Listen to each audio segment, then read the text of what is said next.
Hey guys, welcome back to my channel. So today we are going to be doing my January favorites. I'm glad I finally got to this video. I am very excited because I think I have a nice mix of things for you guys this year. In particular, this video. In particular, I feel like I have some tools that you guys will enjoy. So if you want to see what my favorites are, let's go. Hey guys, welcome back to my channel. So today we are finally going to be doing my monthly favorites, and I have quite a bit of brushes that I want to share with you guys. So the first thing I'm going to mention to you guys is this brush. I have been using this brush for weeks. I actually just cleaned it, and when I was using it, I thought it was my Moisturizer-St powder brush, which is also an amazing brush, but this is actually my Scott Barnes powder brush. This brush is amazing because it just packs powder, but it buffs it out so beautifully, so it gives you like that nice full coverage of powder. But then you can buff it out and it's just like stunning. It's like there's never powder on your face. This is a pricey brush, but honestly it is definitely worth it. But if you are looking for something that's similar to this that doesn't cost as much, I would tell you to check out the Moisturizer-St large powder brush. It's amazing. Another brush I want to mention is the MAC 133 brush. I used to use this brush on camera all the time, and I still use it. I'm just not really using it on camera as much because this brush is an oh, I just got lipstick on it. This brush is a natural hair brush, and MAC no longer makes those. They make synthetic brushes, and honestly, it's not as good as this guy. This is such a great brush. It does a beautiful job at packing the powder on your face. That's really what I like to use, is just under my eyes. It's just so nice and tapered. It gives me a really nice amount of powder, but it also blends it out beautifully. The next set of brushes that I'm going to quickly mention are the rougher brushes, and the reason why this has taken me some time is because I expressed to you guys that I disliked that the brush ferrules and handles did not match. As you guys can tell, this is a beautiful all matte one, and this is your standard glossy handle with the silver hardware. I love these brushes so much, and the only reason, I'm going to just quickly jump into it, the only reason why I dislike that they don't match is because in the concept store, I had purchased a few of the brushes to test them out before I got my shipment in December, and I really expected it to be very uniform, to look the same, and so the brushes that I was getting at the concept store made me think that those were like the brushes that they were using to kind of develop and improve their brushes. So when I saw that it was a mix, it really made me feel like they took like their prototypes and then what they're going to maybe develop at some point and just kind of merge them together. I personally like a set to look like a set, and I did buy like the largest set that they had. The appearance of the hardware and the handle don't really dictate the quality of the brush. The quality of these brushes is amazing. They are beautiful, they are soft, they are a dream to work with, and I don't have anything negative to say other than I wish that they matched. I mean, come on now. Get over it, G.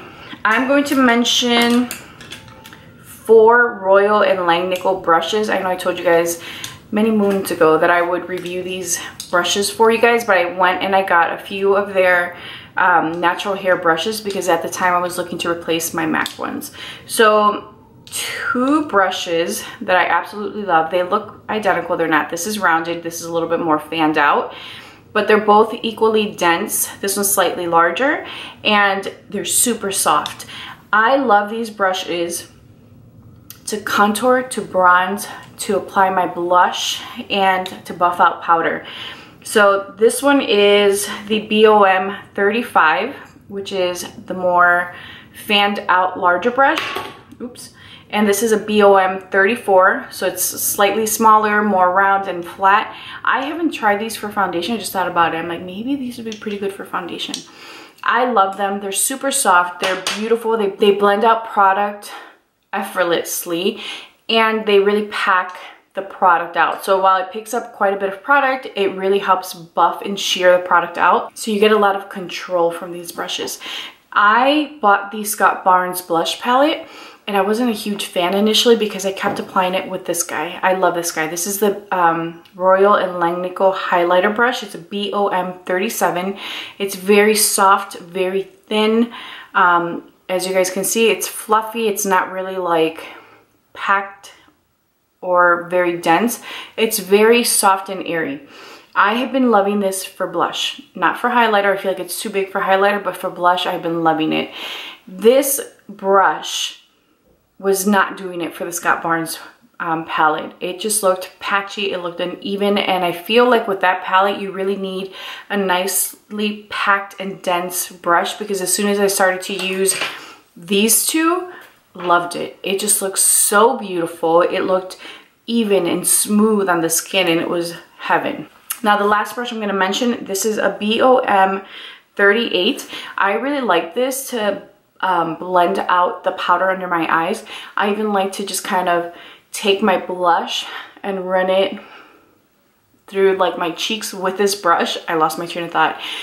It is so beautiful. It is a little bit more on the dense side. It's not as loose or fluffy as the highlighter brush, but you really get just a beautiful application.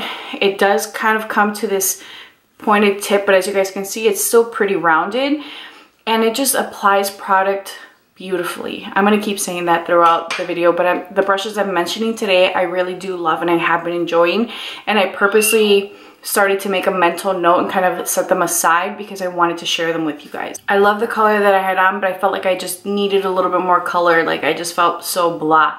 Anyway, continuing with my brushes. This guy I love. This is the Sculpt and Blush, Pro Sculpt and Blush brush by Sephora Collection. It is the number 99. As you guys can see, it has a pointed tip. It's not necessarily a flat brush, but I wouldn't say that it's like super rounded. I love this just to apply powder under my eyes. It sounds like that's what I use all my brushes for, right? But to really like get into these like little crevices here, just because of the cut of the brush, it allows you to really get into like the nooks and crannies of your face. And it just does a beautiful job at holding onto the powder until you apply it and lay it down. And I know it's a blush brush. I haven't tried it for that, and I guess it would be like a good blush brush, but it is a really great brush. When I saw it, I thought, damn, that's gonna be my new under eye brush. And sure enough, it is. I have this brush that I rediscovered. If you guys go back to my earlier videos, you guys will see that this was my bronzer brush. This was my go-to brush. This, I hate to say again, is a brush that MAC changed, and this is the MAC 135 brush. This was the original brush, which is a natural hair brush, and this guy has been loved a lot. I wish that they wouldn't have changed their brushes. I'm not going to stick on the subject too long because I've spoken a lot about it, but I feel like their quality is not the same for obvious reasons, but this brush is just fantastic at really just like getting the bronzer to apply just where you want it and to really build up the intensity. And then of course you get a really nice blend from it. So I have rediscovered this guy again. I kind of set it off to the side because again, it's a brush that you guys can't get in this form. You can get the synthetic version of it. It's not the same. So I hate to mention things that you can't get. The last brush I want to mention is this Hourglass brush. And this guy I learned to love because I didn't love it initially. Only because sometimes I could feel a little too dense under the eyes. And the trick is, don't press too hard on it. I think it, you know, you're thinking of like the pressure that maybe you would apply with your fingers. Don't go that hard. Just a little bit of the concealer and then just a very light pressing motion. But the reason why I love it is because look at how it just kind of gets into the corner of your nose here. And this area is really hard to blend out unless you go in with your finger, but sometimes like a sponge might be too big. Sometimes I'll use like a fluffy brush, crease brush, but this guy here is amazing. The other thing is you can probably take it and like contour the sides of your nose. Let's try it. I'm gonna take my Chanel bronzer and let's see.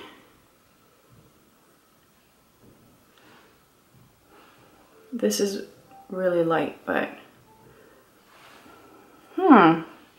mira. Oh, this is a good brush for contouring your nose, or at least I think so. I don't know, what do you guys think? Let me know down below what you think, but I like it. I don't really contour my nose, but if I was, I would be definitely going for this brush. I have one primer. This is the Urban Decay All Nighter Primer. I love this because I was really expecting it to be kind of drying like the Becca primer was, the mattifying one, and the Makeup Forever one. I felt like those were too drying and difficult to work with. Whereas this guy is like a moisturizer, and then once it sets, you can feel your skin lose the oil or the, I don't want to say hydration because it doesn't feel dry, but it just looks matte. It looks like you just freshly washed your face and haven't cleansed it, but it doesn't feel dry and it doesn't feel uncomfortable on the skin. It feels really nice and it's good stuff. I have found that if you are, I would say I'm combination normal.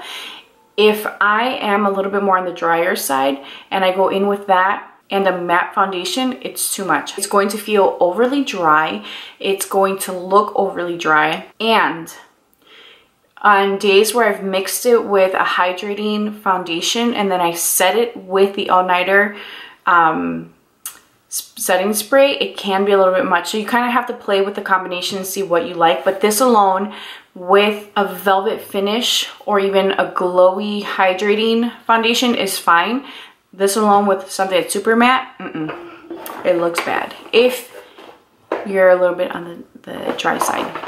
The Fenty foundation I have learned to love in combination with this. I wouldn't say that I'm like a super dry person, so this was just a little bit too hydrating for me. I love the way it looks. I love the way it feels. I think it looks like beautiful, hydrated, perfect skin, and it just has this gorgeous finish. It looks like you just have like the best skin ever. I have found that in order to pull that foundation off, I have to make sure that I bake my face or that I go in with a heavier powder, which is something that I do anyway, so it doesn't bother me. But I won't get more than 8 hours of wear time from it because my natural oil will start pushing through and it just looks like an oily mess. I love it though. I think it's so beautiful. And I would say that under colder temperature or temperature that just kind of dries your skin out because it's sucking the moisture out of it, it would be beautiful, but I wouldn't wear it in the summer. Hell no, I wouldn't. But again, my oil would just kind of rub that stuff off. The Airbrush Flawless Foundation, Charlotte Tilbury. When I want to look flawless, when I want my makeup to wear all day and not have to worry about it coming off or it looking like I've been wearing it for hours, this is what I go to. This foundation wears so long. It is the longest wearing foundation that I have, and the longer I wear it, my natural oil will mix with it, but it just looks like I have like beautiful skin. It no longer looks like a matte finish. It just starts to look like skin. It really is a beautiful foundation. It is long wearing. If you are a dry girl, you are not gonna love it. Don't bother. Unless you are willing to take the steps to make sure that your skin is hydrated. It's stunning. I love it. This one is a new one. The Smashbox, the Mindful 5 Nourishing Face Primer Serum. I've used it. There you go. Now you can see. Boom. I don't use it every day. I use it when I'm using a really matte foundation. I am a little bit on the drier side. It's cold in Chicago, and on days where it's very cold, I have to wear something that's hydrating to make sure that my skin looks hydrated. I went through a little bit of a phase where, I mean, I was going out a little bit, I was drinking a little bit, you know, if I'm doing something like that and my skin is dehydrating because I'm drinking, the next day I just have a crappy skin day. No matter what I put on, it just looks crappy. I literally one day went in with a primer, was getting ready to do my makeup. I'm like, it looks bad. So I saw it on my vanity and I took it and I just kind of put it where I needed the hydration, which is pretty much like the center of my face. Oh my gosh. I put on my foundation, my skin looked plump, my skin looked hydrated, it's not oily, it's not tacky, it feels like a gel, and your skin just kind of goes, okay, I'm ready to go. It is so freaking good. I'm pleasantly surprised by it, and it smells, you know, it's supposed to be like a calming, soothing scent. I smell a little bit of the alcohol in there. A little bit of like cucumber melon.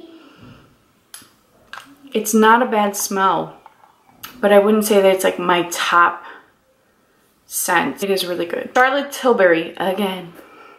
This powder is the Airbrush Flawless Finish Powder. I love this powder. I would say this is like my oops powder, because if my eyes are dry, if my concealer looks heavy, if my foundation looks like it's clinging to any dryness, or if I feel like I just kind of need to erase an imperfection, this powder is so beautiful.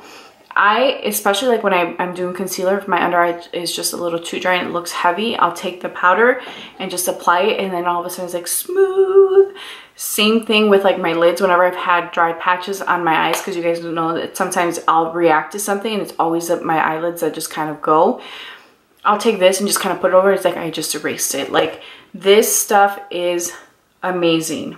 She is expensive. Charlotte is expensive, but she's worth it. You guys are gonna kill me because I've got Charlotte. This is the Pillow Talk Intense. This is her new addition to the Pillow Talk line. She came out with a few items. This is her blush. I love it. It's just like the perfect, easy, everyday blush. It's not super intense, but it has pigment. It blends beautifully into the skin. It wears all day. Like, I don't have any complaints about her products. Again, she's expensive, but she's worth it. Last one, I promise. I've been using the Lovegasm a lot. As you guys can see, this guy has been loved. That bronzer and those blushes are my life. The highlighter, I'm not really like highlighting a ton these days. Like, I feel like I can pass on the highlighter. However, I do love that the blushes have a little bit of a sheen to it, because I feel like that is my highlighter. So what I like to do is I like to take a brush like this, and I take both shades and I just kind of go and it just gives me a really pretty flush with a little bit of a sheen. This bronzer, I really wish that she would make this bronzer on its own. Like, that guy is hardcore getting close to pan. Like, I can see the little divot. I really love the formula of these. I think they're very smooth. They're not a heavily pigmented item. Like, you really have to build the color up. But I appreciate that, because for those of us that are a little heavy-handed, we're not gonna go ham on it and really look intense and overly blushed or overly bronzed. Like, it's buildable, it's smooth, it's like a creamy texture that dries down to like a matte. I can't describe it, but guys, it is amazing. If you were ever looking to get those palettes, they're amazing. Just a few more. I won't talk a ton about this guy. This is the Sephora Peach Blossom Blush. I've talked to you guys about this. I featured it in my yearly favorites. Guys, this blush, let me show you. I like to use it with the highlighter brush from Royal and Langnickel. It doesn't look like I use it, like it doesn't look like there's much of a dent, and it's because I use this brush. Do this, do one of these guys. I know I'm gonna look like my sister. Carla loves blush. Although she doesn't wear blush lately. But this is what I do. It just gives you the prettiest pop of orange, peach.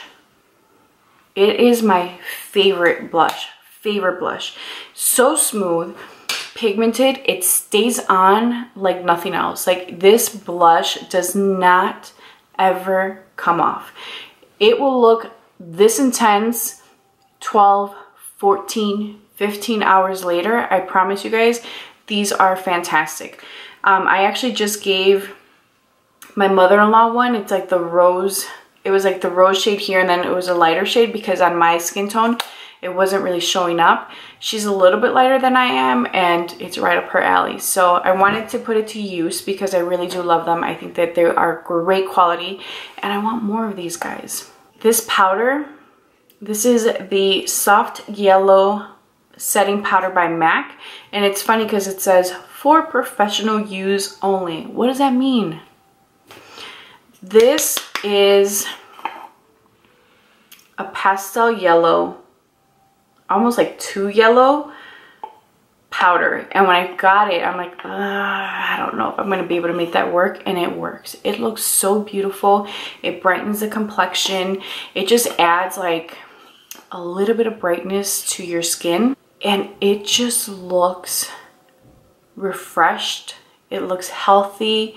The only thing I would say is I hate the packaging. Like, I find that I'm wasting a lot of the product because it kind of sticks to the cap, and then when you go in to put it, it sticks to the sides and it just gets really messy. That's my only gripe. But I have been using this powder every day and I really love it. It's very thin, it never looks heavy, and I mean, no complaints. Love this stuff. Let's talk mascara. YSL Vinyl Couture, and this is in the black shade. I'm actually almost out. You guys might be able to see that I'm scraping the container. I love this because it gives me length, it gives me volume, it separates a little bit. It can be a little clumpy, just to warn you, but you guys know I love me a little bit of a clump because I feel like it gives my lashes thickness. It's what I have on now, and I love it. Like, it's good. It's worth every single penny. Love this. Concealer. Let's talk concealer. The Hourglass Vanish Concealers, I have not been able to put down. I have two colors, and the shade that I find myself using most is Sienna. Let me show you what that looks like. I hate to do this because I feel like I'm wasting it, but Sienna is more of the corrective shade. It has that little peachy undertone to it. There it is. And then Beige is the other shade that I use. When I showed these to you guys, I had said that I could use either shade and that they would work with my complexion, and I still stand by that.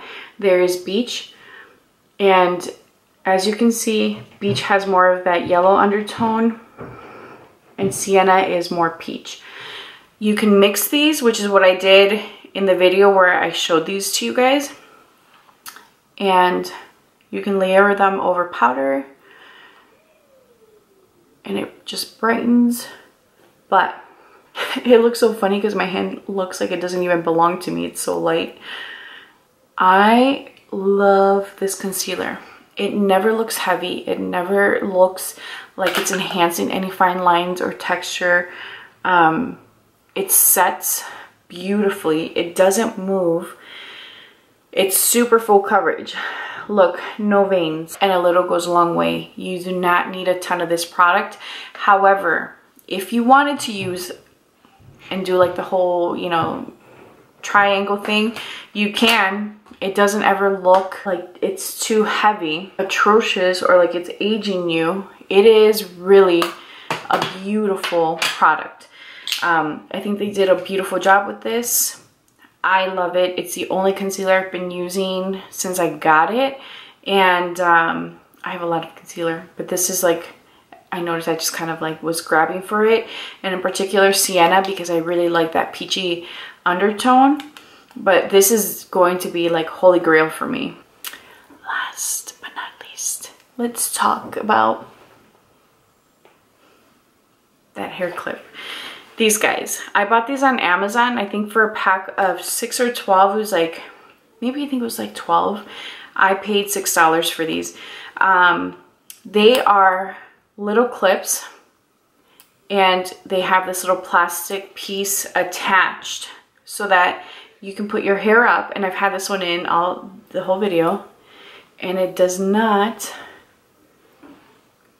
dent your hair. I have also found when I have curled my hair and I'm like on video, I've noticed that when I am filming and if my hair is curled, if I take one of these guys and just kind of pop it like this, once I bring my hair down, I just have more volume. It almost like changes the way that my hair sets, but there's no dent. That's the important piece, right? But my hair just looks like it's very much va-va-voom. One of the videos that you guys will see soon, I have on a leopard print sweater. I have one of these in my hair, and my hair is curled. When I take it down at the end, you'll see just like how voluminous and big my hair looks. It looks good. You guys can search for these on Amazon. I just looked at setting hair clips or something like that. You can find them cheaper. I just got the 12 pack because I'm actually going to use these in my kit also, so that I'm not messing anyone's hair up. All right guys, that's all I have for you today. I hope that you guys enjoyed this. Let me know down below what your favorites were, or let me know if there's something that you guys would like me to try. You know what I'm saying?